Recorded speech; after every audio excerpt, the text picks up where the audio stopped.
بسم الله الرحمن الرحيم الحمد لله رب العالمين ولا عدوان إلا على الظالمين كالمبتدعة والمشركين والصلاة والسلام على خير الأنام والمرسلين محمد وآله وصحبه أجمعين.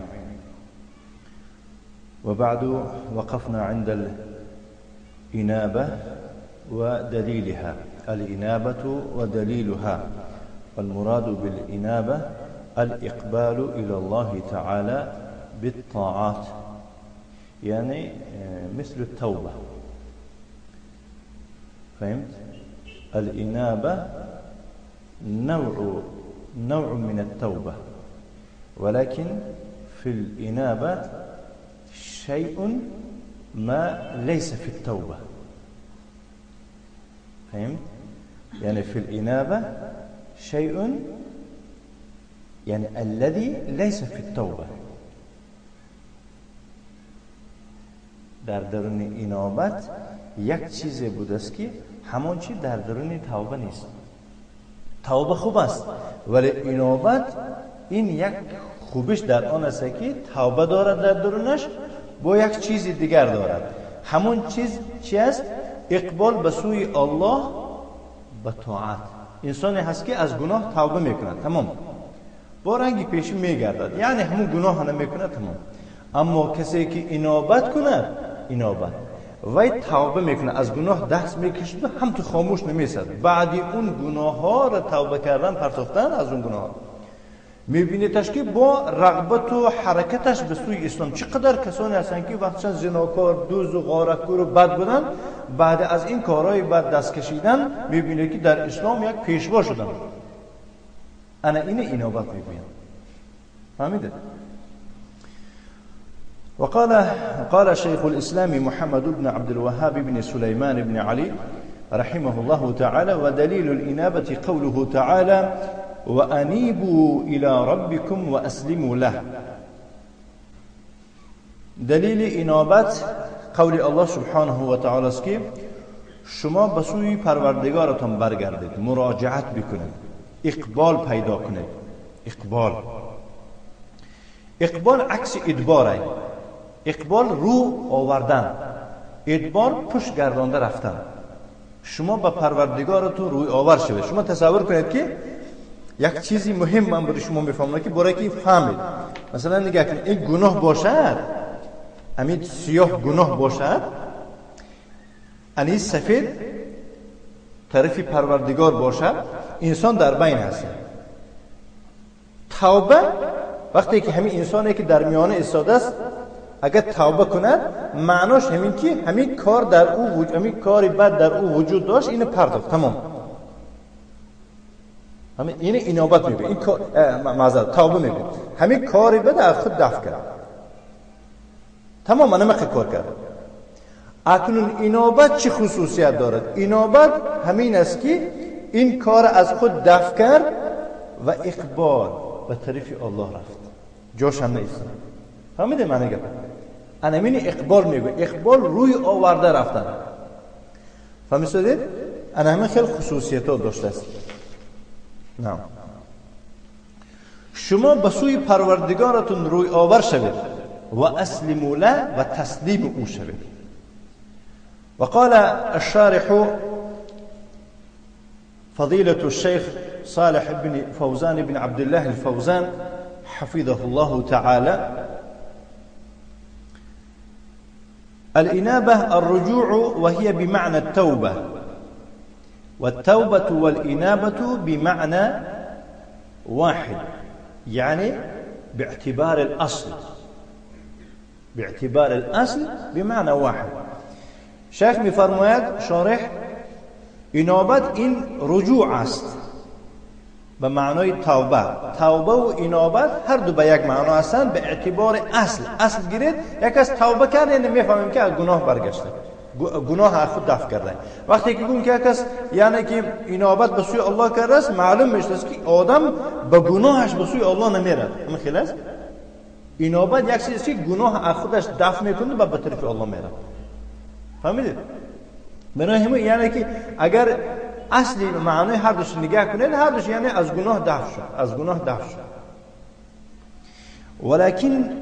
ولكن بعض العلماء يقول الانابه اخص من التوبه. ولی بعض علما چی گفتن انابت این از توبه را دیده یک خصوصیت دارد و این خصوصیت از توبه چی میکند؟ فرق میکند. یعنی آکد، یعنی این با توبه را دیده تأکیدتر بوده است. چرا؟ لأنها توبة مع اقبال الى الله عز وجل، چون که این توبه است، یعنی به معنای همون خودی توبه است و یک چیز در برابر اون دارد که او اقبال به سوی الله سبحانه و تعالی. ای توبه خاصه، این یک توبه خاص بوده است. توبه یک توبه عام است و همه کردن میتونه، اما انابت نه همه کردن میتونه. برای میگوید که این یک توبه چه خاص هست. والإنسان قد يتوب ويترك الذنب ولا يعود إليه ويندم عليه، ولكن قد يكون في الإقبال على الله إقبال ضعيف. انسان بعضا توبه میکنه، گفت درباره توبه رفسوده است و گناه ترک میکنه، ولا يعود إليه، دوباره به سوی گناه بر نمیگردد و پشیمان میشود بر او. ولكن قد يكون في الإقبال، ولی بعضا چی میشه؟ در اقبال به سوی الله میشود، این به طرف الله میرد، ولی اون رفتنش چیه؟ یعنی درباره توبه گوشه اقبال ضعیف، حرکت و کوششش نیست. این فقط چی میگن؟ توبه میگن. تمامی کسانی که از گناه توبه کردن اینها حتمی است که یعنی اگر واقعا توبه کردن گفته باشن همون گناه را نمیکنن، ولی با میبینید در کارهای همون خوب، در انجام دادن کارهای خوب میبینید که سستی کردن، یعنی حرکتشون اینقدر دلالت نمی کند که مثلا همین توبه که آدم ها در شبه می اندازن که همین واقعا همون گناه دست کشیده باشه یا نه. اما وقتی که اقبالشون زیاد شود معلوم میشه که اینا چی کردن؟ اینا انابت کردن. مفهوم انشاءالله؟ اما الانابه فهي اقبال على الله عز وجل، اما انابت باشد این روی آوردن است به سوی الله سبحانه و تعالی. ولهذا قال وانیبوا الى ربکم واسلموا له، به همون خاطر است که فرمود شما به سوی پروردگارتون روی آور شوید و تسلیم او شوید. ای ارجعوا الیه، ارجعوا له، مثل که رسمه برای الله شما، به خاطر الله شما برگردید. و اقبلوا علیه، به او روی آور شوید. من قبل ان یأتیکم العذاب، پیش از اون که به شما عذاب آید. ثم لا تنصرون، بعد از آن یگان کسی نیست که شما را یاردم دهد برای دفع این چه ضرر، برای دفع این عذاب. چون که در اینجا نصر ینصرو ما گفتیم اینم یاردم میشد به معنای چی؟ دفع ضرر. شما توبه کنید پیش از اون وقتی که پیش از اون روزی که به شما یک عذاب فرود آید یا که عذاب گرفتاری شما گرفتار عذاب شوید، که در اون حین میگه لا تنصرون، یگون کس شما رو یاردم داده نمیتواند برای دفع این ضرر. اذا جاء العذاب المهلك الماحق فانها لا تقبل توبه من تاب عند ذلك، وقتی که میگه عذاب هلاکت آور آید، الماحق الشدید، عذاب سخت بیاد، فانها، بس البته میگه قبول کردن نمیشود، یعنی که توبه کسی را که در اون حین توبه کرده است. الا قوم یونس، مگر قوم یونس، لما آمنوا، وقتی که ایشان ایمان آوردن، کشفنا عنهم عذاب الخزي، ما از ایشان برداشتیم چرا؟ عذاب خار و ذلیل کننده را. یک قوم الله سبحانه و تعالی هذا مستثنا، یعنی این استثناء کرد. یگانه قومی که مثلا بعد از عذاب نشانهاش، یعنی که نشانهاش الکی یعنی نمایان شدن گرفتن، عذاب فرومده شده است، مثلا ابر سیاه آمد، مثلا یگون آواز پیدا شدن گرفت، همه ایمان آوردن، الله سبحانه و تعالی عذاب برگردن. یگانه قومی که مثلا چون که عذاب فرومد او دوباره عقب گرده نیست، غیر از این قوم الله سبحانه و تعالی میخواد مرحمت کرده که اینجا با یعنی فیه کلام کثیر، در این تحت این تاریخی مثلا با سخنی بسیار در تفسیر این معنا برای چی این خل شد، چه حکمت است. و الا فانه اذا نزل العذاب المهلك، وگرنه چون عذاب هلاکت آور فرود آید، فانها لا تقبل التوبه، بس به درستی اینجاها ضمیر شأنش میگوید. شأن همین این ضمیر شأن معناش همین است که کی میدونه ضمیر شأن؟ ضمیر شأن کی میفهمه؟ ضمیر شأن چه؟ ضمیر شأن یعنی که راجع به هیچی نمیشه. اگر معناش دیگه طور نمیگیره، به درستی وای قبول کردن نمیشه توبه را. هم گپ حیا فکر وای قبول کردن نمیشه توبه را. برای مو یعنی که ضمیر شأن مرجع ندارد. بس چی معنا میده؟ فانها لا تقبل التوبه، بس به درستی شأن همین خیل است که توبه را قبول کردن نمیشه. حال همین خیل میشه بعد که در اون حین یعنی که قبول کردن نمیشه توبه را. ولهذا قال، برای خاطر همین است که من قبل میفرماید الله سبحانه و تعالی من قبل ان یاتیکم العذاب، پیش از اون که به شما عذاب آید، ثم لا تنصرون، بعد از اون که اومد اون عذاب، لا تنصرون، شما را نصرت داده نمیشود، شما هیچ که نصرت هم نمیده. فالتوبه والانابه لهما اجل ولهما حد. این توبه و این انابت اینها دارای یک مهلت می باشند، یک وقت و ساعت دارند که و برای اونها باید حد است که از اون حد نباید که انسان گذرانده بعد چیکار کند؟ توبه بکند. فلا تقبل توبه من غرغر، کسی که جان او در حلقش می آید نزدیک می شود و برآمدن، اون کس هم توبهش قبول کرده نمیشد. من غرغر، کسی که اکنون یعنی که غرغرنده هست. او من حضره الموت، یکی یا کسی که مردن او نزدیک شده است، مردن او چی شده است؟ نزدیک شده است. ولا تقبل توبه من نزل به العذاب الماحق المهلك، یعنی قبول کردن نمیشه توبه کسی که به او یک عذاب سختی هلاکت آور به او یعنی که فرود آمده باشد. ولا تقبل التوبه اذا خرجت الشمس من مغربها، همچنین قبول کردن نمیشه توبه را وقتی که آفتاب از مغربش یعنی که برآمده باشد. قبل قیام الساعه، پیش از یعنی که برپا شدن قیامت، که ثبت فی الصحیح، در صحیح آمده است این حدیث. لا تقبل التوبه حينئذ، در اون حین توبه را قبول کردن نمیشود، ای حين اذ خرجت الشمس من مغربها میشه. فالله يحث العبد على التوبه والانابه قبل انهاء اجله، بخاطر همین است که الله سبحانه و تعالی بنده را چیکار میکند؟ یحث امر میکند، هوسمند میکند، بیدار میکند، هوشدار میکند به چی کردن؟ به توبه کردن و به مراجعت کردن پیش از تمام شدن مهلتی یعنی که حیات اون انسان. من قبل ان یاتیکم العذاب، یا که پیش از مهلت اون توبه یعنی که قبول نمیشه توبه، پیش از این که مثلا شما عذاب فرود آید، ثم لا تنصرون، بعد از اون شما را نصرت داده نمیشه و دیگه توبه سود نمیبخشد. الشاهد قوله وانیبوا الى ربکم، دلیل قول الله سبحانه و تعالی است، دلیل انابت و انیبوا الى ربکم است. دل على ان الانابه نوع من انواع العباده، این دلیل شده است که انابت این یک نوعی از انواع عبادت بوده است. لانه قال، چون که او سبحانه و تعالی فرمود الى ربکم، بسوی پروردگارتان، فهذا يدل على انها نوع من انواع العباده، این سخن خودش دلالت کرده است که انابت هم یکی از انواع عبادت بوده است.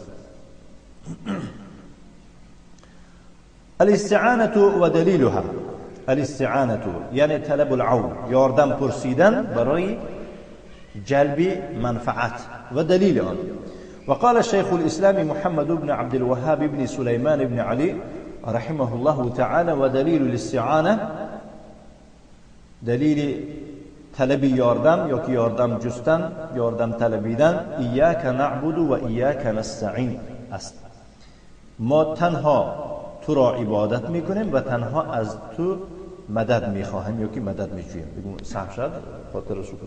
خب و فی الحديث اذا استعنت فاستعن بالله، در حدیث آمده است که چون مدد پرسیدنی شوی بس مدد را از الله بپرس.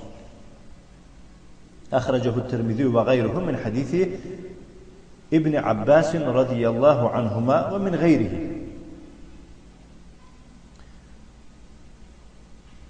الاستعانة طلب العون وهي على نوعين.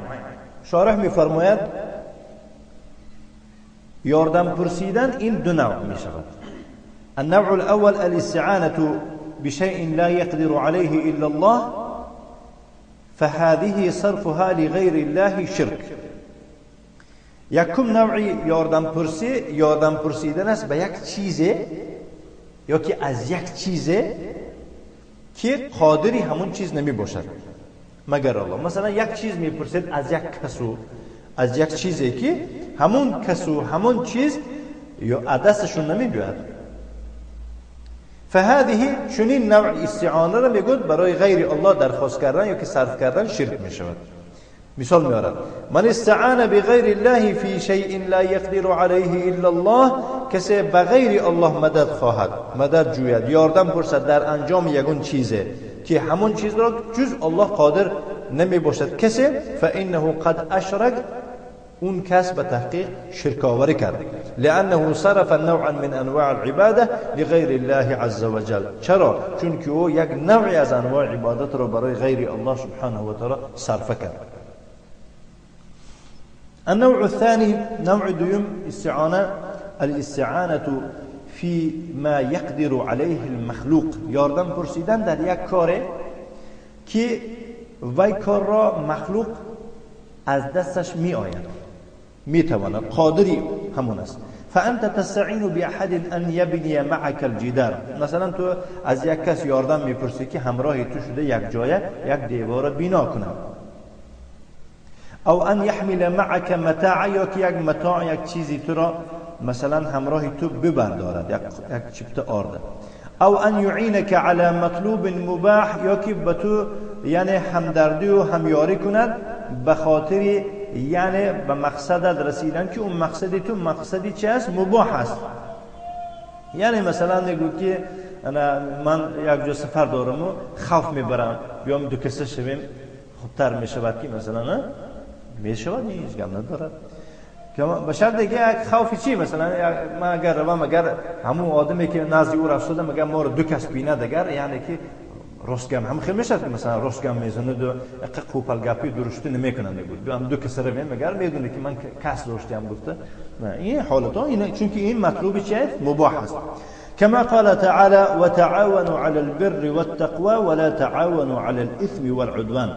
خیلی که الله سبحانه و تعالی میفرماید که شما یکدیگر را در انجام دادن کارهای خوب نیک و در کارهایی که باعث تقوا میباشند همدردی و همکاری کنید.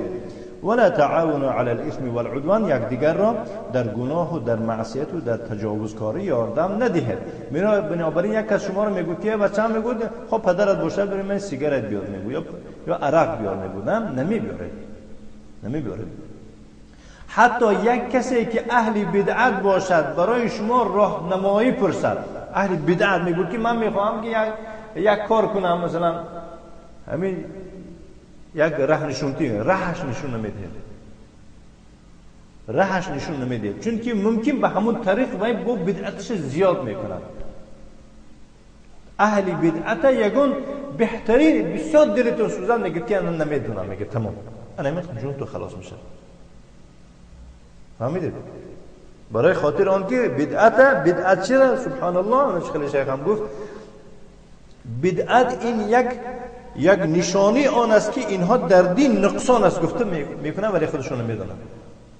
اهل بدعت غیر از در یک کار شما یاردمش میدید، بخوایم ما بدعتی باشیم با کدوم کتابا رو خوانیم ما حق میشم، من ارشاد میکنم فلان کتاب بخون و ما نباشد پیش کلام شیخان نخونیم، من نام شیخان نامور میکنیم پیش این نخون پیش فلان در نزد فلان شیخان گفته این کارا اجازه. اما یک اهل بدعتی که میدونه که وای بدعت چی است، میدونه که در اون نشانهای خوارج است، میدونه که اون مرجئی هست، ولی از شما راه میپرسد یاردم، تماما یاردمش نمیده. یک جاهلی که تماما از دین واقف نیست، بیخبر است، حتی کافر باشد گفت که من میخوام که یعنی که به غردقه روم، کدام یعنی که مثلا چی اسگاه رفتنم خوبتر است یا اسگاهی نغز نشونش میده. گرچه که یهود باشد، نصرانی باشد، کافر باشد، یعنی که اما بدعت چرا یالا علما هم خیلی اهل سنت و جماعت والله کلامشون دائما مشغولم همینه، مثلا همه خیلی اهل بدعت راه نشونتی نمیکنه الا راه نیک این خیلی چی مثلا از فرمان شیخ خون اگر ارشاد پرسد، یعنی که من نمیدونم، من بی سوادم نباشد، این کاری من بدعت میشکو، بعضیش میگوید که خیلی این کاری من بدعت باشن نباشه کدوم کتاب بخونم، اینم میشه. نه حول ولا قوة الا بالله. فالاستعانة همزه استعانه هي همزه چه وصله. فالاستعانة في الامور العادية التي يقدر عليها الناس هذا النوع لا بأس فيه. یاردم پرسیدن در کارهای عادی elementary بیش میگن که روسخته التي با شرح میدهد، یعنی چنان کارهای عادیه که یقدر علیها الناس میدونه که در انجام دادنی در اجرا کردن اون کارها مردم قادرن، چون این نوع را لا بأس فيه در این یه اشکال نیست، یعنی مشکلی نیست، بأس باک نیست. چرا؟ لأنه من التعاون على البر والتقوى، چون که چون این نوع این داخل میشه در سخن الله سبحانه و تعالی یاری یکدیگری در انجام دادن کارهای نیک و در کارهای تقوا داخل میشه. وقال صلى الله عليه وعلى آله وسلم والله في عون العبد ما دام العبد في عون أخيه، أخرجه مسلم وغيره من حديث أبي هريرة رضي الله عنه. جناب پیامبر صلی الله علیه و آله و سلم فرمود الله در یاردمی بنده است اون، یعنی تا آن مدت، تا آن وقتی که بنده یعنی که در یاردمی برادرش هست، یعنی در اینجا شرط نیست اخیه مسلم گفتن شرط نیست، چون که ما میدونیم که یعنی برادری شما کی هست، انما المؤمنون إخوة. أما الاستعانة بالمخلوق في شيء لا يقدر عليه إلا الله مثل جلب الرزق ودفع الضرر، مثلا میگوید که اما تفصیل میکنه اما یاردم پرسیدن به یک مخلوق، یعنی از یک مخلوق یاردم میپرسید در انجام دادن یک اون کار، در یک انجام دادن یک کار کردن یک کار که نسبت اون کار جز الله کسی قادر نمی باشد. مانند چی مثال می آورد؟ مثلا جلب یگون رزق، من چیکار کنم شاخ کم بغلم میگویی نازی فلان مزار رفت در اونجا یک علاج کرده تو یگون گوسفند قرضم کنی گیر کش، من میبینید دیگه بعد یک ماه سر میشد، در رزق بری تو کشاده میشد، همه چیزات یعنی یک سوم دو سوم میشد، یک بوز دو بوز میشد، یک گاو دو گاو شدن میگیرد. مثلا جلب رزق و دفع ضرر، یعنی من چیکار کنم که دائم یعنی هر باری که من دهقانی میکنم یک آفت و کر میکنه یکم زمین من انداخته میشه، من خیلی یعنی اینها را از مثلا دفع ضرر را از غیر الله پرسیدن، یعنی این چی میگوین ممکن نیست. فهذا لا يكون الا لله، چنین یعنی که یاردم را جز برای الله از دیگر کسی ممکن نیست. کالاستعانة بالاموات، مثلا مانند یاردم پرسیدن از مرده ها یاردم میپرسد. والاستعانة بالجن و الشیاطین، با جن و شیطان ها یاردم میپرسد. والاستعانة بالغائبین، و کسانی غایب، یا عبدالقادر گیلانی در کجا باشی که دست من گیری که من غرب شدم میگن اعوذ بالله، و هم لا يسمعون، کالا که ایشان تو را نمیشنوند، یا که بابای ایشان میگه در زندگی که نیست اینجا خودش در کشوری مصر اینه که بابای ایشان در تاجیکستان میگه که بابای ایشان یاردم تکی امتحانا نزدیک شده کمتر یاردم هم کور کن اینا را که مثلا معلم‌ها رو کور کن که نبینن بیا تهتفوا باسمائهم، نماشون فریاد گرفته فریاد میکنه یا حسن یا حسین میگویی، خیلی که بدبختای شیعه میگن هذا شرک اکبر، این شرک اکبر میگوین. شرک اکبر معنیش اینه که یعنی از ملت اسلام تو را میبرارن، کافرت میکنن. لانك تستعين بمن لا يقدر على اعانتك، چون که تو یاردم پرسیدی از کسانی که به یاردم دادن تو قادر نمی باشند، نه حسن نه حسین نه مولوی نه با دیگر.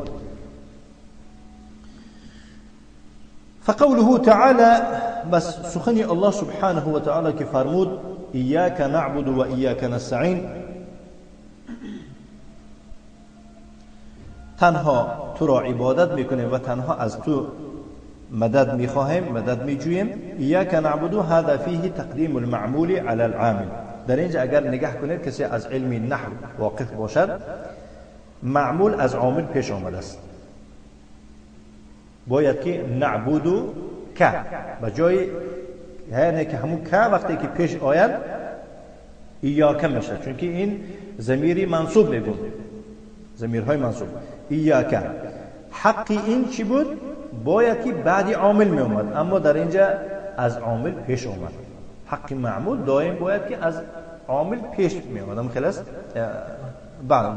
بارکم نه، حق معمول باید بعدی عامل می اومد، در اینجا یعنی از عامل پیش اومد. این چی است؟ المعمول ایاک فی محل النصب. میگون معمول در اینجا ایاک است که در محل النصب است و نعبدو هذا هو العامل، عامل همین است. الذي نصب ایاک، همانی که ایاک را نصب کرد محلا. و تقدیم المعمول على العامل يفيد الحصر. در کجا که معمول از عامل پیش بیاد این افاده حصر میگن. چی افاده میکنه؟ فایدهش چیه؟ فایده حصر میشه. معنای حصر این است که دائم شما رو میگم که یعنی اثبات الشیء المذکور و نفیه عما سواه. یعنی به توجیه که معناش هم خیلی میشد که ما تنها تو را عبادت میکنیم و غیر از تو دیگر کس را عبادت نمیکنیم میشد. نمیخواد. فمعنى ایاک نعبد ای نعبد لا نعبد غیرک، ما غیر تو را عبادت نمیکنیم. فحصر العبادت فی الله عز وجل. در اینجا عبادت را چی کرده شد؟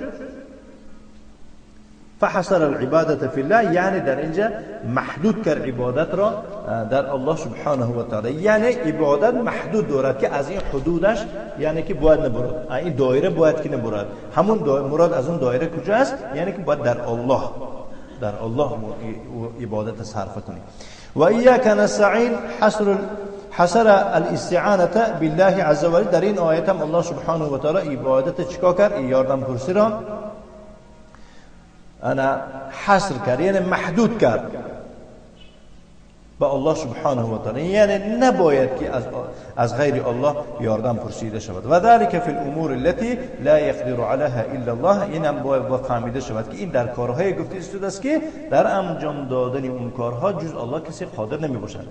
این چی میگویند؟ ان همین ایاک نعبد و ایاک نستعین. ایاک نستعین این میگن که ذکر خاص بعد عام. این عطفی چی میگوین؟ عطفی خاص بر عام. برای چی این عطفی خاص بر عام میگوین؟ کی میفهمد؟ با اون خاطر که وقتی که ما گفتیم ایاک نعبد تنها تو را عبادت میکنیم، گفتیم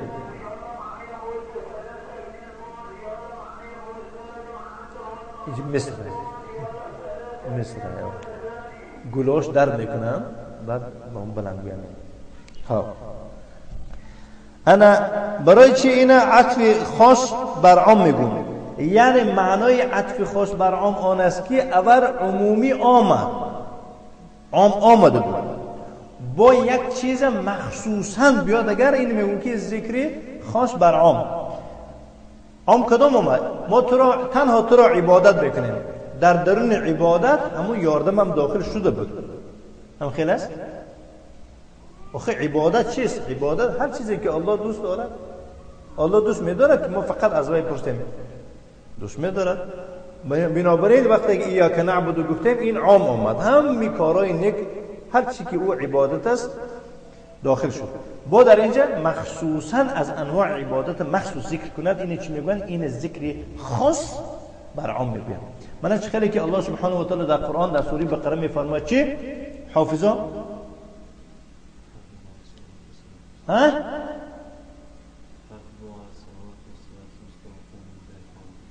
این چی به کجا آورده؟ از سوره بقره گفته استادم که الله سبحانه و تعالی میگه من کان عدوا لله و ملائکته و رسله و جبریل و میکائیل فان الله عدو للكافرین. هم خلاص درش دست راست چپ راست میفرماید که من کان عدوا لله کسی دشمنی الله باشد و ملائکته و رسوله رسولانش کسی دشمن باشد و جبریل و میکال. جبریل میکال از همون ملائک نیستن مگر؟ از ملائک هستن؟ از ملائک هستن. نه اینجا در عام اومد کسی دشمنی فرشته ها باشد، با مخصوصا جبریل میکائیل کسی دشمنش باشد گفت. انا این چی میگه؟ ذکر خاص بر عام میگویم. فهمیده؟ برای چی ادرنی اینقدر عام؟ یعنی اینا رو مخصوصا ذکر، یعنی اینجا با یک چیز شده است که سبب نزول همین خیلی شده است که الله اعلم بودن انسان هایی که پرسیدن گفتن که به تو وحی کی میارد؟ گفتن جبریل. جبریل باشم ما به تو باور نمیکنیم، جبریل به تو گذشتگان ما رو چپ سر کرده و گفتن از دنیا. اگر دیگه که اقلا اسرافیل می بود، میکائیل دیگه فرشته می بودن، خب با یک فکر میکردن، قبول میکردن. گفتن این یهودی بدبخت ها گفتن. با الله سبحانه و تعالی چی گفت؟ که کسی دشمنی الله باشد، در یک قطار ذکر کرده ستش خیلی کسی دشمنی الله باشد، دشمنی فرشته هاش باشد، دشمنی رسولان باشد، با کسی مخصوصا دشمنی جبریل میکائیل باشد، فان الله عدو للکافرین. الله دشمنی کافرای، یعنی کافر میشه، کافر که شده الله دشمنی شما میشه. کسی به الله باوری داشته باشد، گفت که من به جبریل باور ندارم، کافره. کسی گفت که من یعنی که با جبریل باور دارم، یعنی که به میکائیل یعنی که باور ندارم، به اسرافیل باور ندارم، گفت نعوذ بالله کافر میشه. چون که اینا همش در یک قطار ذکر شده است. مفهوم؟ انتم معي او مع مكبر؟ بارك الله فيك. نعم. همچنین در اینجا ایاک نستعین، یک از پرسن میگه که این چی ذکری یا که عطف خاص بر عام میگویم. وذلك في الأمور التي لا يقدر عليها إلا الله سبحانه وتعالى. وفي قوله وإياك نستعين، در قول سبحانه وتعالى إياك نستعين براءة من الحول والقوة. وقتی که شما گفتید که إياك نعبد و إياك نستعين، این إياك نستعين یک بیزاری، براءت از قدرت و توانایی. این دلیل بیزاری از قدرت، یعنی شما خودتون خالی کرده شده از چی؟ از قدرت و توانایی. من نه قدرت دارم و نه توانایی چی ندارم بسده. ایاک نعبد و ایاک نستعین بسده. و ان الانسان لا قوة له الا بالله، انسان یگون قدرت و توانایی ندارد مگر به الله. ولا يقدر الا بالله، ولا يقدر الا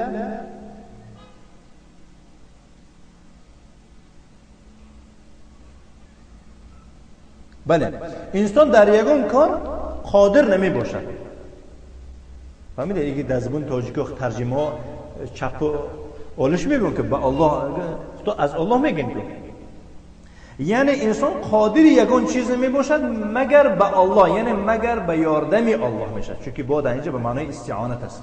کتبت بالقلم ای باستعانت القلم. انسان قادر یگون چیز نمی باشد مگر بتفعيل الله سبحانه وتعالى. وهذا غاية التعبد لله.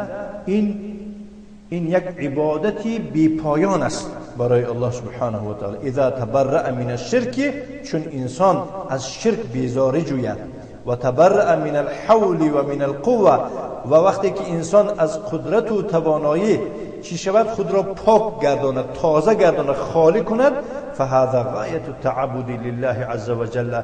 این بی نهایت یک عبادتی بی پایان است که آخرین نقطه عبادت است برای الله سبحانه و تعالی. ولی متاسفانه نه از همه چنین عبادت یعنی که سر میزنه و صادر میشه.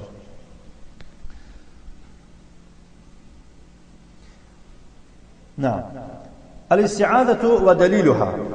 ومعنى الاستعاذة طلب العوذ والالتجاء إلى الله سبحانه وتعالى هربا من المكروهات.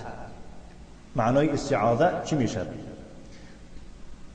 ومعنى الاستعاذة يعني طلب العوذ والالتجاء إلى الله سبحانه وتعالى هربا من المكروهات.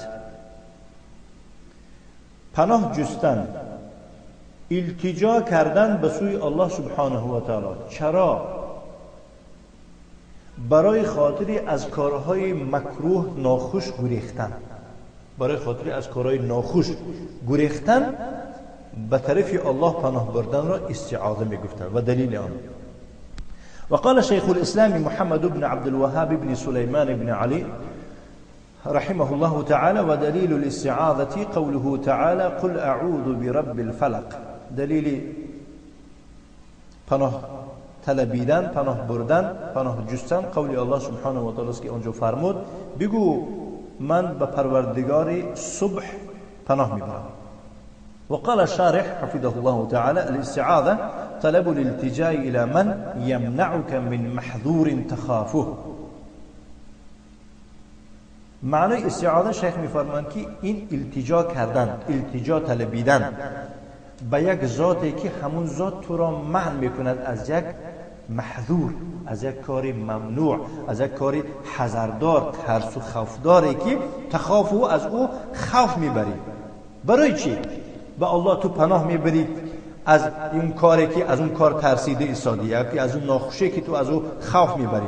من اجل ان یدفع عنک هذا الشیء، به خاطر اینکه همون ذاتی که تو به او التجا کرده ایستادی این چیزی محذور را از تو دفع بکند. گفته هذه هي الاستعاذه، این استعاذه میگفتیم.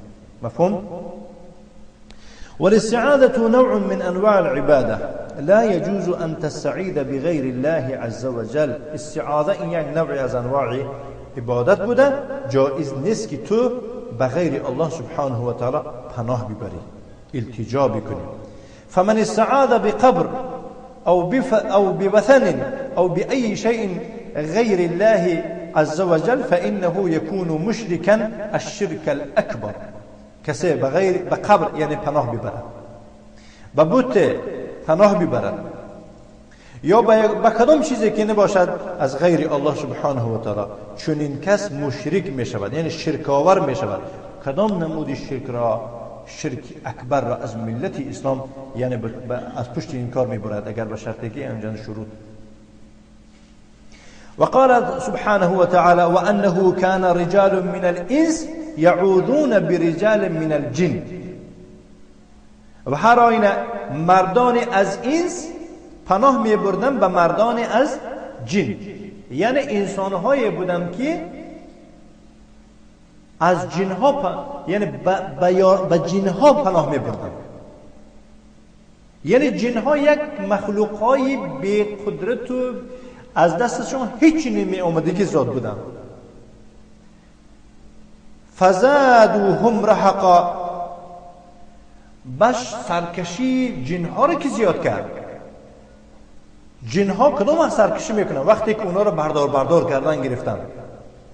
جنها ما کدوم وقت مثلا کبرشون زیاد میشد و ما قدرت داشتیم گفته یعنی که با نفوذ میشن. از پشتی پناه بردن انسان ها به همون جنها.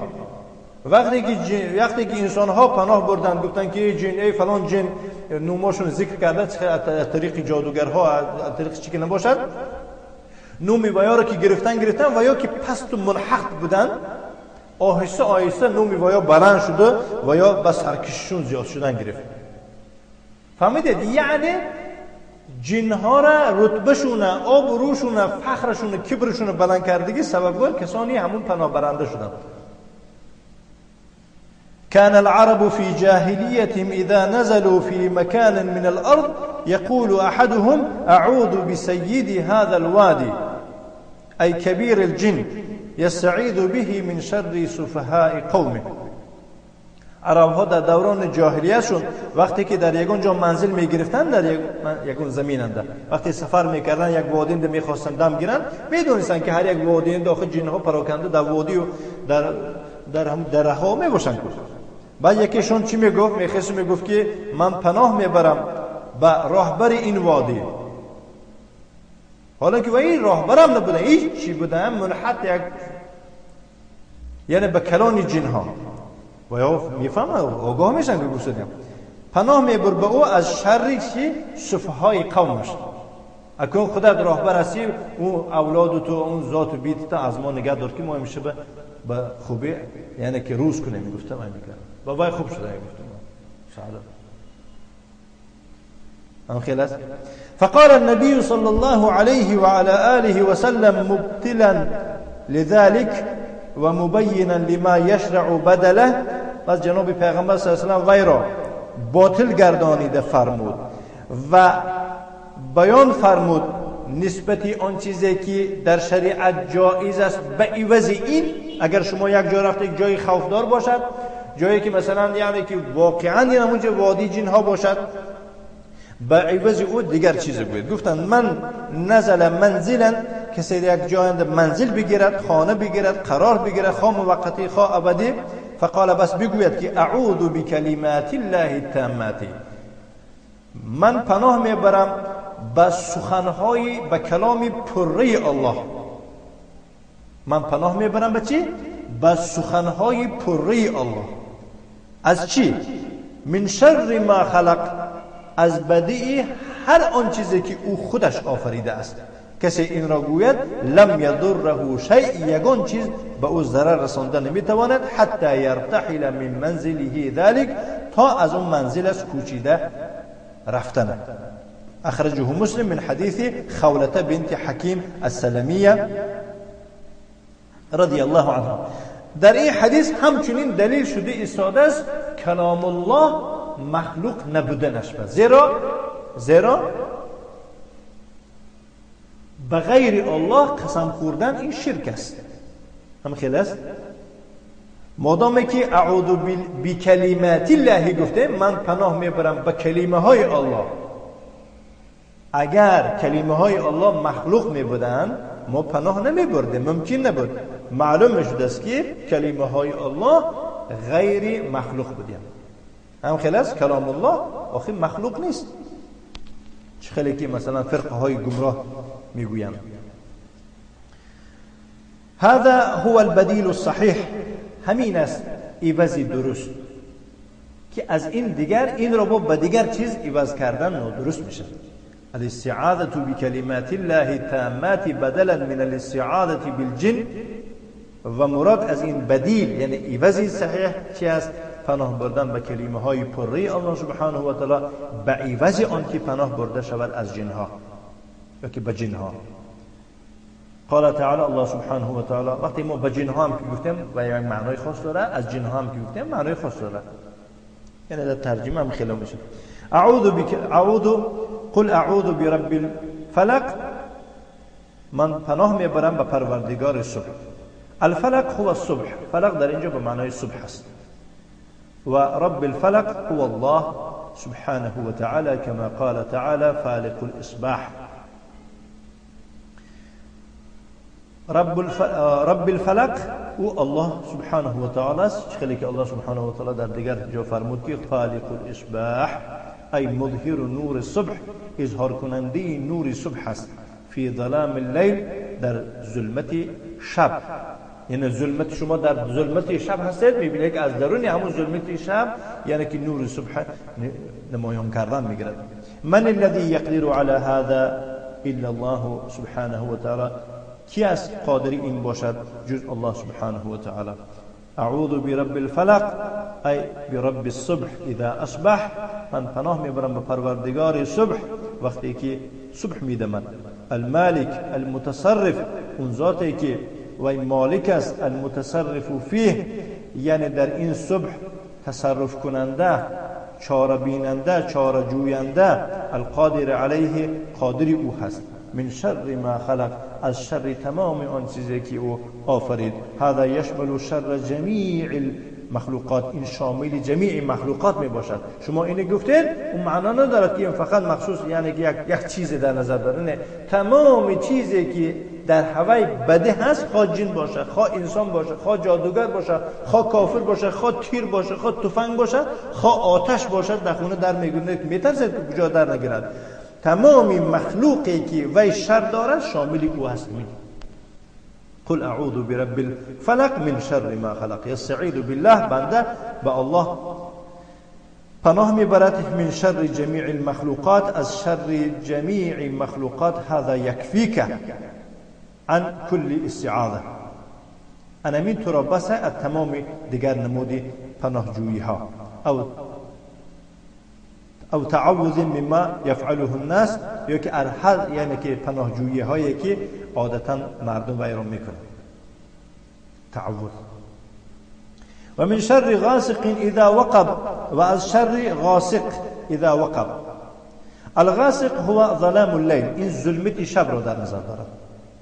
لأن ظلام الليل تخرج فيه الوحوش والسباع، زیرا که در ظلمت شب وحشی ها میبرایم و درنده ها. بسیار وقت همین خیلی است که بسیار درنده و وحشی ها رو میبینید که در تاریکی شب هجوم سر میکنند. فانت تقع في خطر، تو واقع میشه در یک خطری که تستعیذ بالله من شر هذا الظلام، پناه میبری با الله سبحانه و تعالی از شر این ظلمت و ما تحته من هذه المؤذیات، و اون چی که با در زیر این ظلمت میباشه از این زیان آور و ضرر آورها و غیر از اینها. و من شر النفاثات فی العقد، و از شر کسانی که در گره ها میدمند. و هی السواحر، یعنی که ساحرها میباشند، جادوگرها میباشند. تستعیذ بالله من السحر و اهله، تو پناه میبری از سحر و از اهل سحر. مفهوم؟ انتم معي او في مقدمة النوم؟ لأن السحر شر عظيم، چونکه سحر این یک شر بزرگ است، این چیزی شوخی نیست. سحر حق است، تأثیر دارد. و من شر حاسد اذا حسد، و از شر حسد برنده چون حسد میبرد. مثلا حسد بر که حسد کرد چشمت میکند، چشم حق یا خیرم خلاص، چشم یعنی تأثیر دارد. خیلی که میگویند که مثال چشم انسان را به قبر داخل میگرداند، بله حد میدارد. خیلی که اشتر را بده، اگر همون وقت به شرطی که با دریا باش کنی حرام نمره. هم خیلی است. الحاسد هو الذي يتمنى زوال النعمه عن الغیر. حاسد کسی را میگن که آرزوی زوال نعمت میکند از غیر، نمیخواهد که همون نعمت در تو باشد. فهمیدید؟ اذا رأى على احد النعمه، وقتی که در یک کس نعمت بیند بعد چیکار میکند؟ به حسد میبرد که همین چطور کنم که از همین نعمت ده، یعنی همین نعمت از فلانی ده شود. فانه یغتاظ، در غضب میآید هر باری که او میبیند. و یتمنى زوال هذه النعمه حسدا و بغیا والعیاذ بالله. آرزو میکند، هیچ آرزو نداره سبحان الله، فقط آرزو میکنه. آرزو میکرد است که یعنی که همین نعمت رود از کدام جهت؟ از به خاطر چی؟ به خاطر حسد و به خاطر بغی، بدبینی و تجاوز. الله پناه. و هو من اعظم الخصال المذمومه، حسد از همه بزرگترین خصلت‌های بد است. لأن فيه اعتراضا على الله، زیرا آنکه در چنین عمل یک اعتراض است به الله، ناراضگی است به الله سبحانه و تعالی. و فيه اساءة الى الخلق، و بدی است، بدخواهی است نسبت مخلوقات. فلانیا دارن و باید که نمی داشتن. و یدخل، شیخ میفرماید که و یدخل فيه العین، در این داخل میشود کسی چشم کن، چشم دار میگن، خیلی نگیم چشم دار، میفهمیدن چشم، کسی که چشم رو تاثیر دارد. الذي يصيب بنظرته، اون کسی که مصیبت میرسوند دیگران را به یک نگاه کردن. ها بود تمام سنگ میکفوندگی آدمو بودیم. لأن الإصابة بالعين نوع من الحسد، چون که چشم رسی اینم یکی از انواع حسد بود. اعوذ بالله. فانت تستعيذ بالله من هذه الشرور، تو باشی پناه میبری با الله سبحانه و تعالی از این شرها. فدل على ان الاستعاذة عبادة لا يجوز ان تصرف لغیر الله. این دلیل شده ایستاده است که پناه جستن عبادت است که جایز نیست وی را صرف کرده شود برای غیر الله سبحانه و تعالی.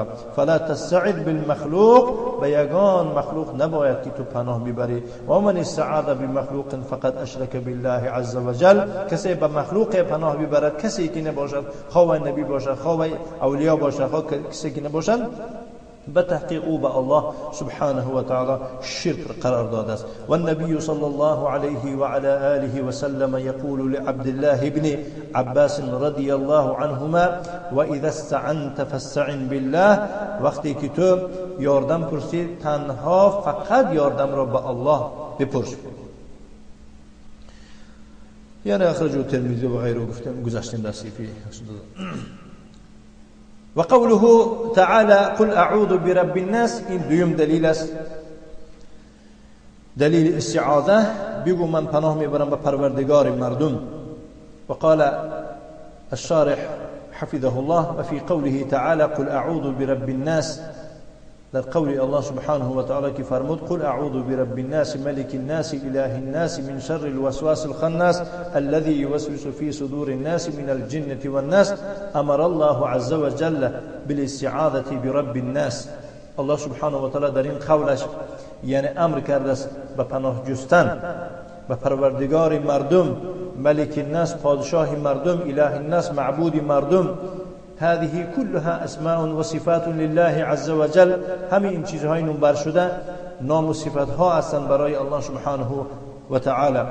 و فيها انواع التوحید الثلاثه، در این آیه کریمه یا که آیات انواع توحید سیگانه است، سه نمود توحید است: توحید الربوبیت و توحید الالوهیه، توحید ربوبیت و توحید الوهیت و توحید الاسماء و صفات و توحید نام و صفات ها. توحید ربوبیت کارهای الله هستند و توحید الوهیت یعنی که کارهای بندگان هستند که باید که باید خوش برای الله تنها برای الله اجرا انجام داده شوند.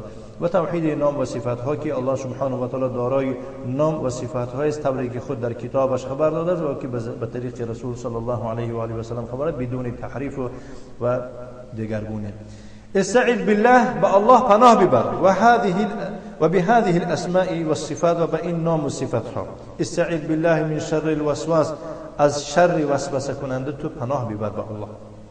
و هو الشیطان، شیطان میگه. اما الوسواس بالکسر، اما اگر ما وسواس بگیم به کسر واو، فهو مصدر وسوس یوسوس، وسواسا مصدر میشه. این مصدر میشه وسوسه کردن. و اما الوسواس فهذا اسم من اسماء الشیطان، این یک نام از نامهای شیطان بوده است. فهمیدید؟ وسواس شود دیگه اسم مصدر میشه، وسوس یوسوس وسوسه و وسواسا، چون که فعل یفعل و فعللتان و فعللان دو تا مصدر داره داخل. لانه یوسوس للانسان و یخیل الیه، چون که اون شیطان برای انسان وسوسه ها میکنه و خیال ها به او میآورد، خیال ها میآورد. و یشغله من اجل ان یلقی فی قلبه الرعب و التردد و الحیرة فی اموره، و او را اشغال یعنی مشغول میگرداند. انسان چیکار میکند؟ شیطان مشغول میگرداند. به خاطر چی او را مشغول میکند؟ به خاطر اینکه پرتاید در قلب او ترس را و تردد، دودلگی را و حیرانی را در کارهایش. تارت کرده است کارش میکند که شبهدار شود که تارت دارم یا ندارم. در نماز داخل شدگی است میگوید که مثلا تو تارت پات شستیانه، مس کشیدیانه. بسیار آدما رو میبینیم که در دور نماز میبرن برفت. اینا وسوسه های شیطان هستند. فهمیدید؟ مقصدش چی؟ یعنی مقصدش انسان به کلا به پررگی یعنی به الله متوجه نباشد.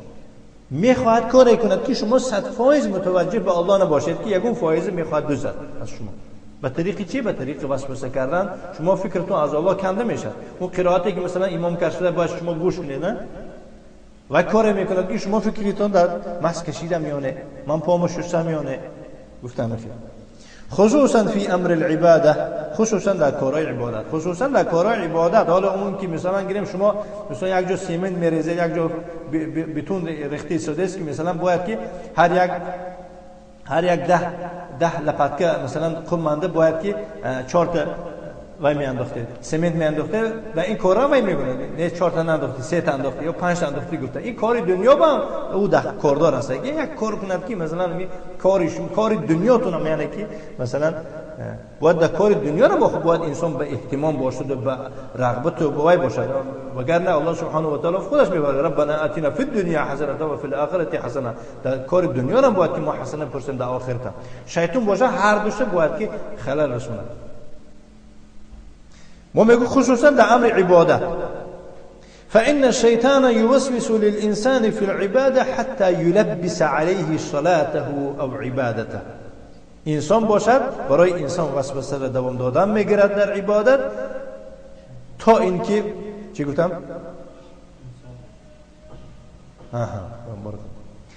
فإن الشيطان يوسوس للإنسان، چشم در انسان غلطی ده. اما میگود شیطان باشد برای انسان وسوسه کردن میگیرد در عبادت و شیطان انسان هم میشه. بارک الله. بله شیطان باشد برای انسان وسوسه میکند در عبادت حتی یلبس علیه صلاته، حتی اینکه با او یعنی که نمازش چیکار کنه؟ تلبیس کند. تلبیس یعنی اختلاط و آمیخته و پوشیده، پرده پوش کند، لباس پوش کند. او عبادت یا عبادتش.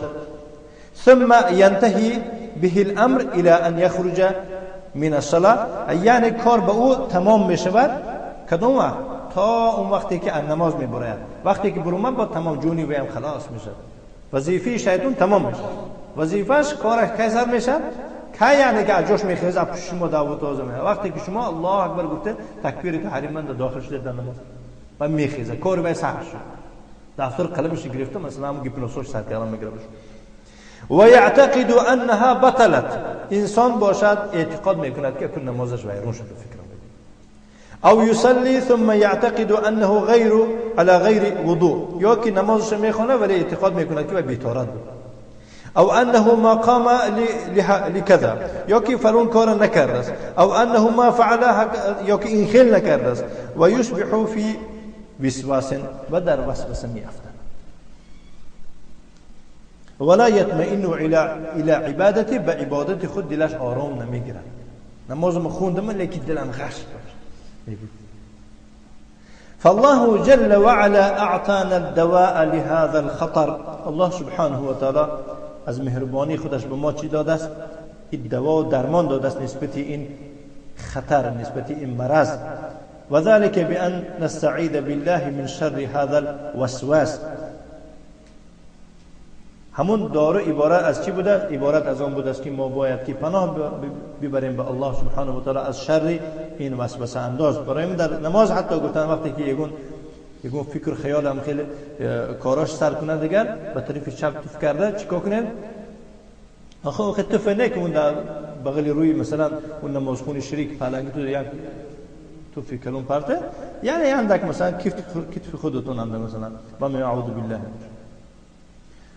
الخناس الذي يتخلف ويبتعد. خناس کسی میگن که یتخلف، عقب نشینی میکنه و یبتعد، دور میشود. فهو يوسوس اذا غفلت عن ذكر الله و یخنس. و وسوسه میکند وقتی که تو از ذکر الله غافل میمونی. یعنی هوایم میدونه کدوم وقت رو قپد و هم میدونه کدوم وقت رو در دامش گیرد. همون وقتی که تو از یاد الله غافل مونی. سبحان الله. انسان تصور کنید که از خوندن و از درس خوانی و از نماز و از روزه لحظه که غافل موندن همون لحظه رو استفاده میبرد. فهمیدید؟ و یخنس ای یتأخر اذا ذکرت الله عز وجل. وقتی که تو الله رو ذکر کنی از تو دور میشد. کاراش میکنه از دور. هر یک چیزی که مگنیت هم در دور باشد دیگه در آهن تاثیر نمیبخشد. هم خیلی است. انا کاری کنید که هم مگنیتی بدبخت از شما دور شود، شما باید که الله را بسیار یعنی که ذکر بکنید. فهو وسواس یا که وسواس مع الغفله. خلاصه یا وسوسه انداز است با همراهی غفلت، وقتی که غافل مونی بنده. و خناس عند ذکر الله عز وجل. و خناس است یعنی رست میشد و پوشیده میشد، دفع میشد، تحقیر و پش میشد، اوای هم میانه پس میشد با همراهی ذکر الله سبحانه و تعالی. حتی حدیث است که جناب پیامبر صلی الله علیه و آله گفتن که وقتی که شما مثلا شیطان حقارتشونه به مانند فیل میشه، به مانند خونه میشه، بزرگ میشه. هیان که پردن نعلتی شیطان میگونه اعوذ بالله، شیطان حقارت کردن میگیره، ممکن نیست. وقتی که شما اعوذ بالله من الشیطان الرجیم گفتید و پس میشه، پشل هم مایده تر میشه. بعد بیم الان با وای مبارزه کردن میشه، زورتون میرسه. با وقتی وی مانند خونش کرده و کلو میشه، خودت بعد ترسیدن میره افتش.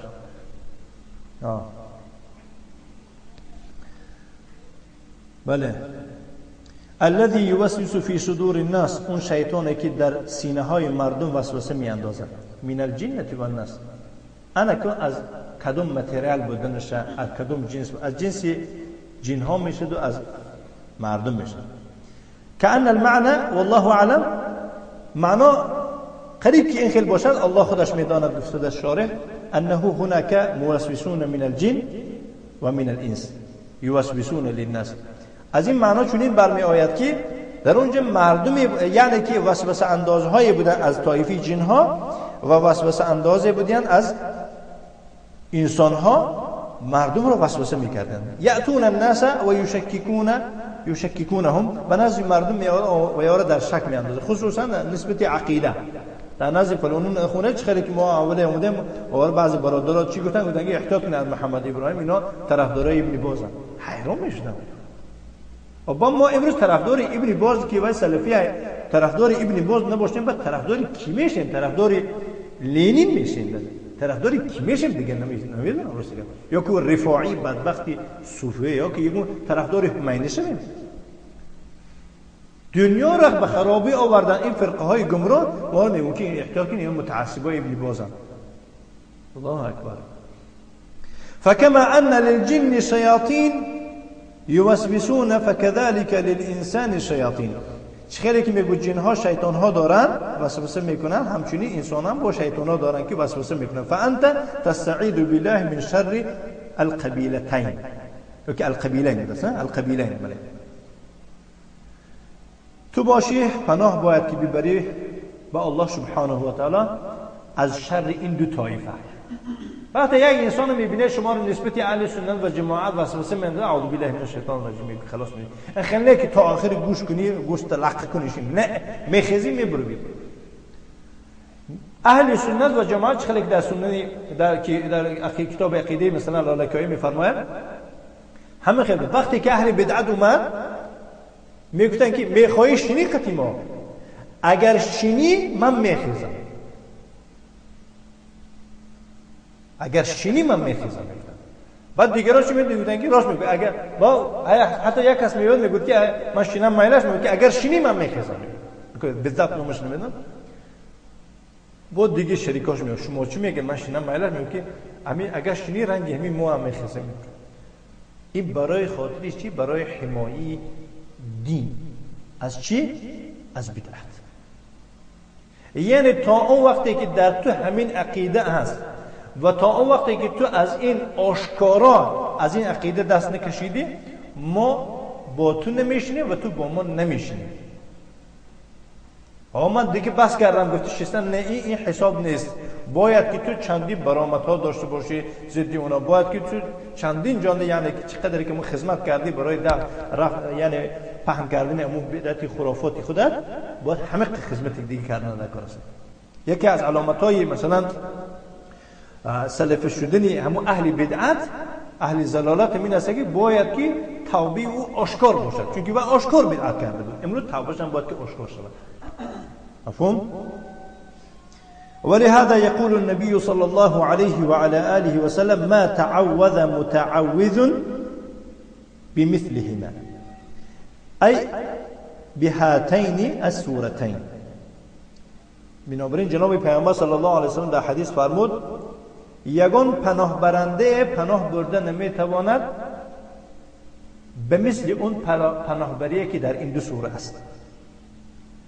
یعنی این دو سوره در نظر دارد. اخرجه ابو داود و النسائی و احمد من حدیث عقبة بن عامر رضی الله عنه. فینبغی للمسلم ان یقرأهما فی ادبار الصلوات. باید مسلمان این دو را در پایان هر نماز قرائت بکنه. خیلی نه که اعوذ بالله گفتم، نه این خیلی نفهم. یعنی بعد هر یک مسلم در تنهایی یعنی که باید بخونه و یکررهما، اونها را تکرار بکنه و یقرأهما عند النوم، اونها را در وقتی خواب کردن قرائت بکنند مع آیت الکرسی و سورة الاخلاص، با همراهی آیت الکرسی و سوره اخلاص. یقرأ آیت الکرسی و سورة الاخلاص والمعوذتين يقرأهما دبر كل صلاة ويكررهما ثلاثا بعد المغرب وبعد الفجر. آیت الکرسی را قرائت میکند و سوره اخلاص و معوذتین قرائت میکند. این دو را در پس هر نماز اونا را تکرار میکند 3 بار بعد نماز شام و بعد یعنی که نماز مثلا بامداد، یعنی که در اینجا مثلا یعنی حدیث صحیح اومده دیگه ان شاء الله شیخ البانی درست میگه. و كذلك يقرأهما عند النوم، همچنین اونا را قرائت میکند در وقت خواب رفتن من اجل ان يبتعد عنه الشیطان، به مقصد اون که شیطان از او دور شود. فلا یکدر علیه النوم، خوابش ناراحت نکند گفته. فلا یکدر، کدر یکدر تکدیر به معنای ناراحت کردن یک کس. و یزعجه بالاحلام، یا که به خوابها او را ناراحت میکند که در نیم شب داد و فریاد زنان نمیخیزد. الشاهد من هاتین سورتین، یعنی دلیل شاهد از این دو سوره چیست؟ خلاصه چیست؟ ان الله امر بالاستعاذة به وحده، الله سبحانه و تعالی امر کرده است که تنها به او پناه برده شود.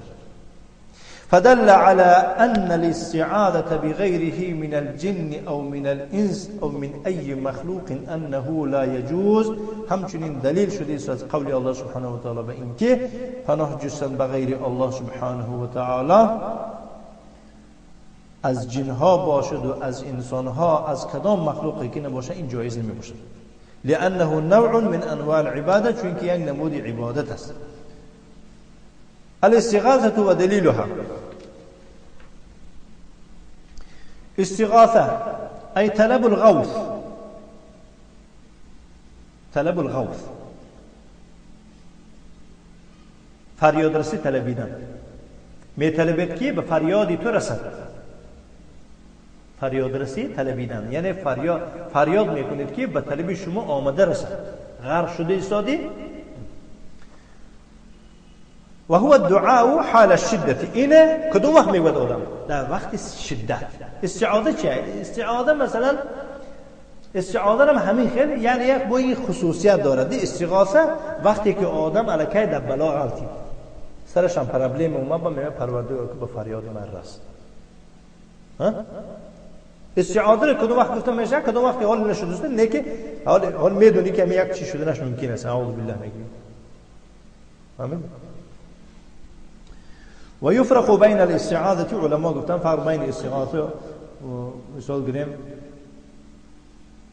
الدعاء. فالدعاء عام، یعنی فرق چیز بین استعاذه و بین دعا؟ اینم آخه دعا است. فرق آن است که مثلا و فالدعاء عام، یعنی دعا عمومی است. وقتی دعا کردی این در درون همین انواعی مثلا استغاثه و یعنی که استعاذه همش داخل میشه عموما.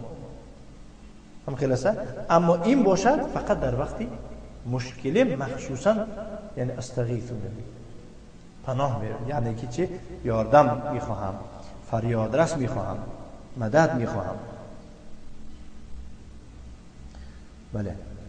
وقال شيخ الإسلام محمد بن عبد الوهاب والدليل الاستغاثة إذ تستغيثون، قال الله تعالى، قوله تعالى ودليل الاستغاثة قوله تعالى إذ تستغيثون ربكم فاستجاب لكم. وقتی که شما پروردگارتون را فریاد رسی می طلبیدید، بس الله به فریاد شما رسید، یعنی دعای شما را اجابت کرد، قبول کرد. قال الشارح حفظه الله تعالى الاستغاثة هي نوع من انواع العبادة. شيخ می‌فرماید که استغاثه این یک نوعی از انواع عبادت است. و هي طلب الغوث، استغاثه این طلب غوث را، چون که الف سین تا برای طلب می آیند. غوثش یاردم، طلب یاردم. و هي لا تكون الا عند الشده، این فقط در وقت سختی میشه. اذا وقع الانسان في شده، وقتی که انسان در یک سختی میافتد واقع میشد، فانه يطلب الغوث من الله، در اون حین انسان از الله غوث میطلبد و النجات رو میطلبد من هذه الشده، از این سختی. والاستغاثة على نوعين، استغاثة هم يعني دو نوع مشابه دخل مشابه. النوع الأول الاستغاثة بالمخلوق فيما لا يقدر عليه إلا الله عز وجل، وهذا شرك. میگوید که یکم نوع انسان فریاد رسی میطلبه به یک مخلوق، یعنی از یک مخلوق، در اون کاری که اون مخلوق زورش نمیرسد مگر الله، و هذا شرک. مثلا انسان غرق شد صداش میگه غوث العظم، میگه ای گیلان دست میگیری، او پیرم دست میگیر که من در گرداب غلطیدم، هذا شرک میگه. فمن استغاث بغیر الله من جن او انس او غائبین، کسی بغیر الله فریاد رسی طلبد، خواه جن باشد و خواه انسان باشد، خواه در حیات باشد ولی غایبن یا که مرده، فإن هذا شرك بالله عز وجل، این شرک میشد با الله عز وجل، نعوذ بالله. فالاستغاثة بالأموات وبالغائبين من الشياطين والجن هذا شرك بالله عز وجل. شیخ تکرار میکنه میفرماید که فریاد رسی طلبیدن به مرده ها، یعنی از مرده ها، و به کسانی غایب، خواه جن باشن و خواه شیطان، یعنی خود کسی که نباشن، این شرک است با الله عز وجل. النوع الثاني الاستغاثة بالمخلوق الحاضر. نوع دوم فریاد رسی طلبیدن به مخلوق حاضر زنده، فيما يقدر عليه، در یک کاری که همون مخلوق از دستش می آید، هذا جایز، این جایزه. یعنی برای خاطر از غیر الله یاردم پرسیدن سه تا شرط است. برای خاطر از غیر الله یاردم پرسیدن که جایز باشد سه شرط. یکم باید همون کسی شما از وی پرسیدی شده زنده باشد. چی باشد؟ زنده باشد. دوم شرط باید که حاضر باشد. باز زنده یا خودش در افریقا باشد نمیشه که من دوری بدش گرفتم، در پشت دیوار هم باشد نمیشه. سوم شرط قادری همون مطلوب شما باشد. چی میطلبید از او؟ من میخواهم که فلانی زنده های، فلانی در پیش میسوده، هم یک سرم تیار تغروم شد، نمیشه. من میخوام که فلانی چیکار کنن، یاردم میپرسم که مثال گیریم من اینجا غرق شدی استادم، دست میگیرد که برای من اینجا که نتوی استادم غیجی استادیم میشه؟ البته میشه، دست میگرد زور میتیم هیچ چرا مگه هنری زور دادن هم باشن میقفل میسد با دیگران میو زور میکنه. بعضی آدم میشد که مثلا نمیتوید یا هر دوش غرق شدن میکنیم. بله هم خیلی شد دیگه، یک سالا و چسکی کم بود، هم در حاجت و یک چقری کافته بودن برای خاطر در قوتی حاجت خونه کافتن بشورا. وقتی که چقر شد وقت این طرف حاجت خونه لم بیدن دیوارش چند کس وفات کرد؟ 3 کس؟ سه کس هم سیخی جمع همش یعنی که مردن هم چرا والله فناتی است. برای همین سبب ها چیزی خوب است. به سبب ها چنگ زدن، این گفتن که یعنی گذاشتیم توکل چیست؟ توکل به الله کردن این حتمی است و خیلی که در برابری وی با چنگ به سبب ها کردن این شرعی است. توکل به الله کردن و سبب ها را پیشگیری نکردن این عیب است. قدح فی الدین گفتیم گذاشته، این عیب است، یعنی دین عیب دور کردن میشه. قال تعالی فی قصه موسی، الله سبحانه و تعالی در قصه موسی فرمود فاستغاثه الذی من شیعته، بس از او یعنی از موسی فریاد یعنی که دادخواهی کرد، فریاد رسی طلبید، یاردم پرسید که اون کسی که از قوم خودش بود، از قبیله خودش بود، هم جنسی خودش بود. علی الذی من عدوه، علیه کسی که از دشمنش بود. یعنی گفت موسی تو هم دیار منی آردم هم تی گفت قبطی میکشم من گفت با اومد یک شته زد که ویم یک مر شد و من قبطی با پرابلم سر شد. بله الذبح اقسامه و دلیله. ذبح و قسم های ذبح و دلیل ذبح. قال شيخ الإسلام محمد بن عبد الوهاب رحمه الله تعالى ودليل الذبح قوله تعالى. دليل ذبح قول الله سبحانه وتعالى قل إن صلاتي بگو یعنی خطاب جناب پیامبر علیه السلام و به من شما بگو به درستی نماز من و نسکی و قربانی من و محیای و مماتی زندگی و مرگ من خاص لله رب العالمین برای الله پروردگار جهانیان است. و من السنة يعني ودليل الذبح من السنة. لعن الله من ذبح لغير الله.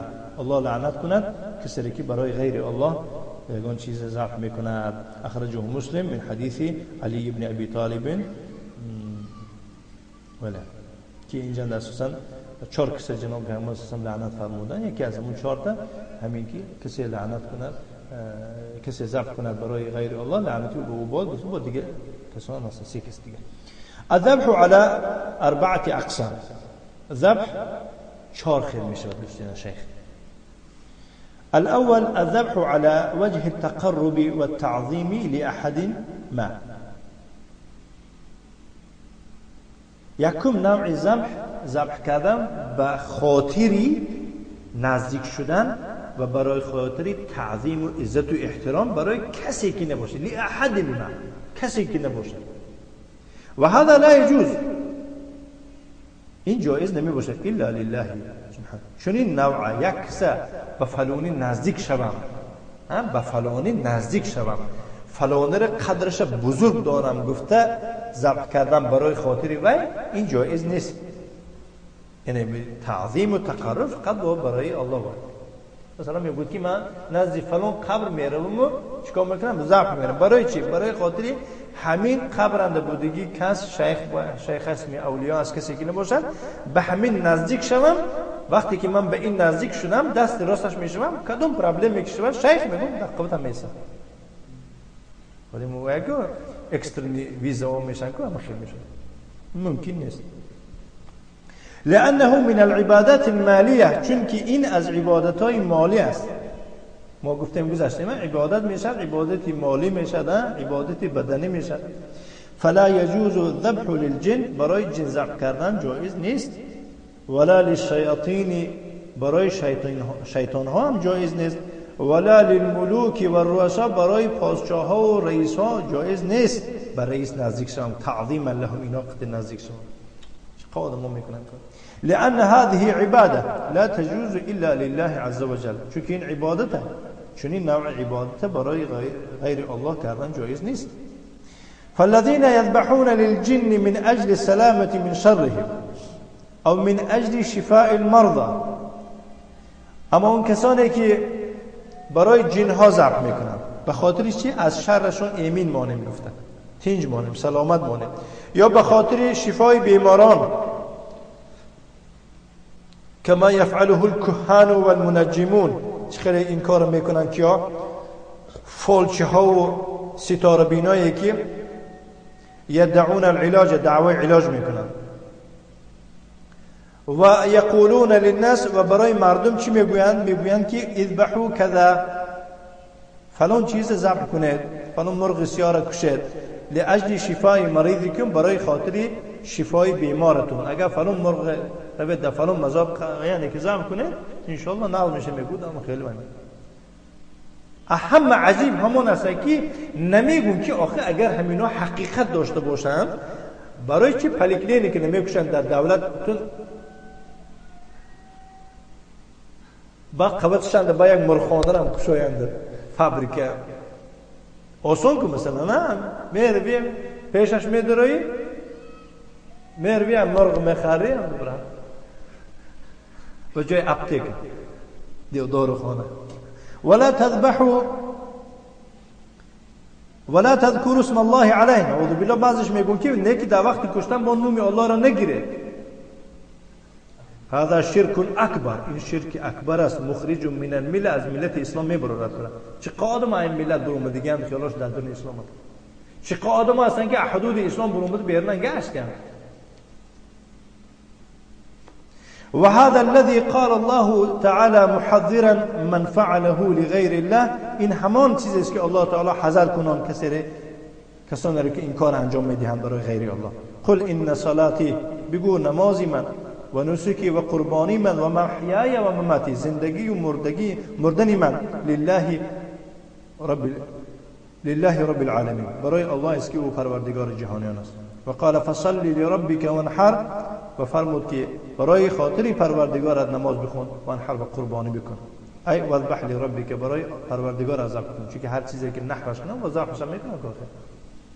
نحر این خاص برای شتر میکنه. او وقتی که در تعفتی باور با ذبحش میکنه. شتر رستا هستن میبرنش گردنش، وقتی که خونش میره تماشا کرده صدا با افتید با ذبحش میکنه. این خیلی بود. نه یا اینار مونه دیگه، اینار مونه. اسلام اینا میگه. الثاني الذبح من اجل اكل اللحم، دوم نوع ذبح میکنه به خاطر گوشت خوردن. بود در وقتی گوشتنگی میفورد اون این نوعی ها میفورد خیلی کی بعدی می دست بوشد من نوعش. هذا لا بأس به، این هیچ غم ندارد، لانه ما ذبح من اجل التقرب والتعظیم لاحد، چون که این ذبح کردن نشدگی نیست به خاطر نزدیک شدن، به خاطر تعظیم کسی، این به خاطر معده بیچاره است. و انما ذبح لحاجه والاكل، این برای حاجت کشته شده است و برای خاطر ازو یعنی که تناول کردن خوردن. فهذا لا باس به، این هیچ غم ندارد، لانه ليس نوعا من العباده ويذبح این نوع عبادت نیست. و یذبح لبیع اللحم، یا که برای خاطر گوشت فروشی هم میشه. مردم حاجتمند است. خیلی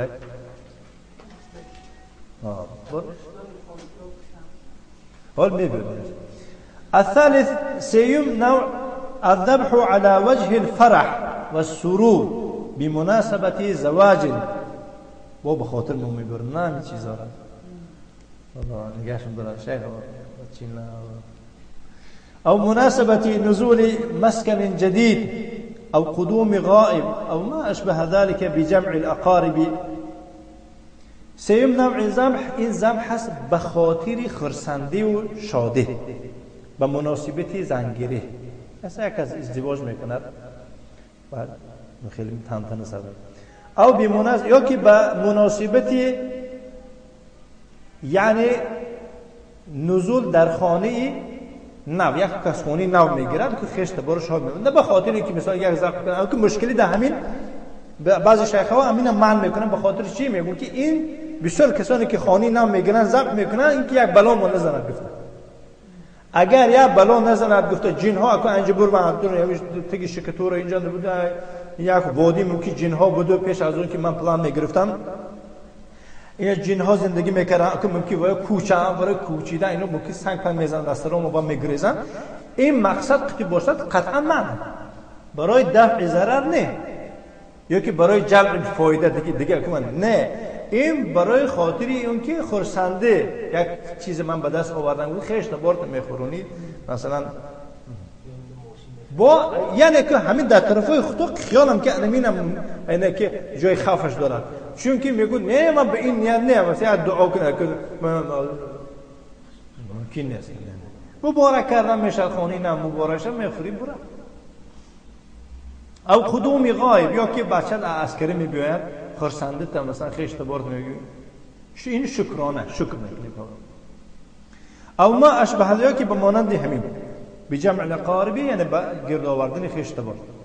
و یذبح من باب اظهار الفرح و سرور، ذبح کرده میشه از باب چی؟ از باب نشون یعنی اظهار خرسنده و شاده بما حصل له که برای این کس میخ یک خرسنده به دست اومده گفت هذا لا باس به، هیچ غم نداره، لانه ليس فيه تعظیم لحد، چون که در این تعظیم کسی نیست. ولا تقرب لأحد، برای یک کس تقرب نیست. و انما هو من باب الفرح و سرور فی شیء حصل، چونکه از یک باب خوش و خرسندی می باشد که در یک چیزی که همون چیز را یک از حج می بیاید برای خاطر اكو ضیافت کردن خشتبار باشد، دیگه هیچ گم نمیگون جای معنیش نیست. اكو به شرطی که ریا و در بالا در دنای در دروازه ها حج مبرور مثال مقبول گفته خیلی شسته با مخصوصا آدما رو لباسای مخصوص و کردن در طرف راست چپ آب زمزم داده که با خیزونده و یاره طرف قبله سه با کمپاس قبل کاوانه با این کارا بدعتی نه. وقتی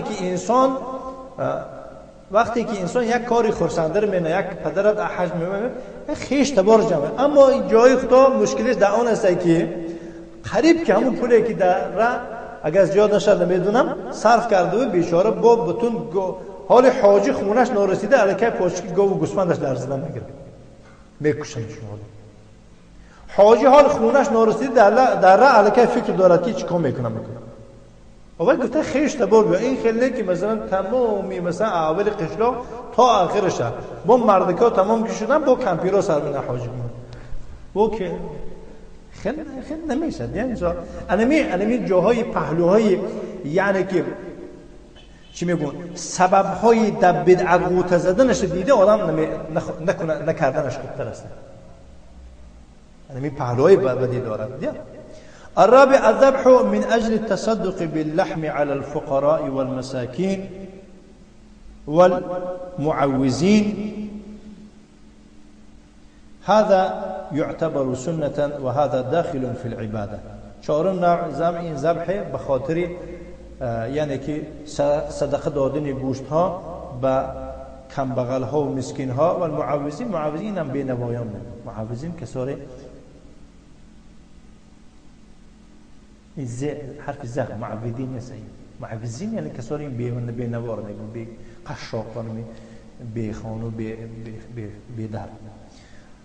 این همچون سنت اعتبار داده می شود که این داخل می شود در درون عبادت. این هم عبادت است، احیای عبادت.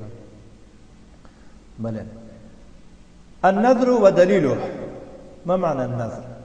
النذر الزام المكلف نفسه بعبادة لم تكن واجبة عليه بأصل الشرع.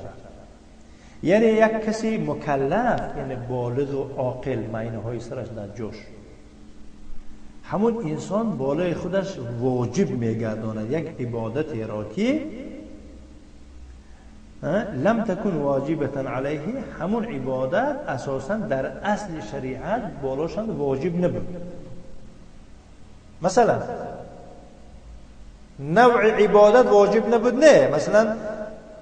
مثلا انسان میگه که اگر من از فلان بیماری یعنی که صحت شوم از این بیماری که امروز گرفتار هستم که به این کوچه قبار نمیگوید که لرزی بشه، یعنی اگر شفا یابم انشاءالله در ماه رمضان روزه میگیرم، ماه رمضان روزه میگیرم. همین میشه داخل نمیشه داخل چون یک چیز رو بالاش لازم گرداندگی است که و در اصل شریعت به نظرش هم مرده باید که وای داره. یک از بود که اگر من الله سبحانه و تعالی من از این بیماری از این مصیبت رهام خلاصم کنه دیگر ان شاء الله مثلا یعنی که 10 روز روزه میگیرم، یعنی غیر رمضان ذکر نمیدن در دیگر روزها یعنی روزه میگیرم میشه، چون که این 10 روز گفته شده است در اصل شریعت واجب شدگی نیست. یا که نماز میخونه، یا کسی گفت که مثلا اگر الله تعالی من شفا داد دیگر نماز بامداد رفته فقط در جماعت میخونم میگه نمیشه. در جماعت خوندن نماز تو واجبه. باید یک چیز رو در خود لازم گیری که در اصل شریعت واجب شدگی نیست. اینه چی میگن؟ نذر میگن. نذر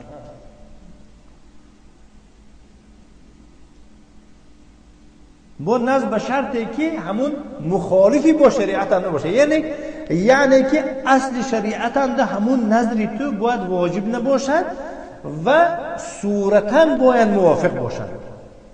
صورتا موافق باشد یعنی که همین کاری تو که سادی صورتش به صورتی فرض واجب سنتای پیغمبر طوری بیاید.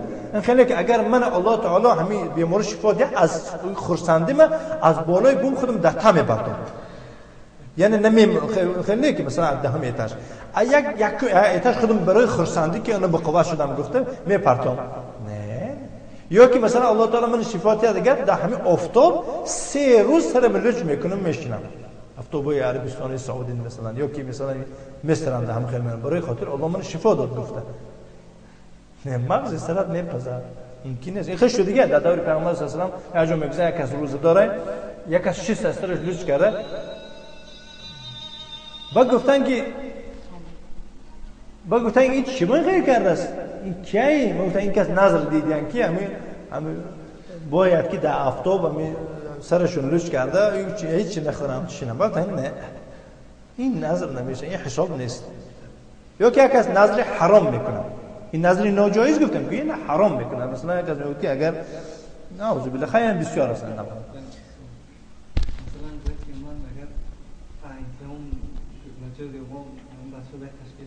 هیچ گم نداره دیگه، هیچ جای مشکلی نیست ها تشکیل کردن آخه کی آمین آخه نداره کی 10 امتحان گذشته تشکیلی نکرد آخر مولود میکنم بود مرحبا میخونم بود با ایناش خیلی یعنی معلوم است ها میاد. النذر هو الزام الانسان نفسه بشيء لم يلزمه باصل الشرع. نظر شیخ ما یعنی که شهرداد اسلام میگن که این لازم گردانیدن انسان است خودش را به یک چیزه که وی را لازم نگردانیده است یا که لازم نشده است لم یلزم همون چیزی که بالاشند لازم گردانده در اصل شریعت نیست. چخلی گفتیم که ان ینذر ان یصوم مثلا روزه میگیرم گفته نیت میکند نظر میکنه یا که نظر میکند که ان یتصدق بکذا فلان چیز یا فلان مقدار انا صدقه میدهم میگه فیلزمه الوفاء بنذره چون این کس را لازم است و واجب است به نظرش وفا کردن لقول النبي صلی الله علیه و علی آله و سلم من نذر ان یطیع الله فلیطیعه کسی نظر بیند که نظر کند که الله را اطاعت میکند و الله را اطاعت کند یعنی که مراد از این چیه من گپی الله رو میگم نه یعنی یک نظری کند که در راه اطاعت الله باشد مخالف یعنی معصیت الله نباشد او را کند گفتم یعنی اخرجه بخاری من حدیث عایشه رضی الله عنها. و النذر نوع من انواع العباده یعنی نظر یک نوع از انواع عبادت است که لا يجوز الا لله جایز نمی باشد مگر برای الله سبحانه و تعالی. فمن نذر لقبر کسی برای یک قبر نذر بکند او صنم یا برای یگون بت او غیر ذلك یا بغیر از اون فقد اشرک بالله عز وجل و یعنی که با الله عز وجل شرک آوری کرد. با اینا همون در حق در نزد یگون بت یعنی مثلا این در حق اون کس بت‌های گشوده است که مثلا مفهوم بت اکو با امروز مسلمان‌های گویم دموکراتی مسلمانایی که مثلا همون آدمی دولتو مثلا ما مسلمان میگیم نگشتگی آدمای سیویلیزو نمیگیم که مثلا ترقیات دار با اینا نظرشون خیلی گوسفندکشی در و نیست با نظرای اینا چه خیلی سعی یگون نیتی نقض کنن مسلمانه که بیچاره از جاهلیش هم میرد پیش اسماعیل سامانی چیکار منه گل میمونه نظرای اینا بود تازه خیلی در نظری همون اسماعیلی سامانی و بعد دیگه تا فردوسی و اینا چیکار میکنن یعنی که گل و یک دستای گل قیمت میگیره میموند که من نظر کردم میگم اینا هم شرکی اون شرکی و هیچ فهم نداره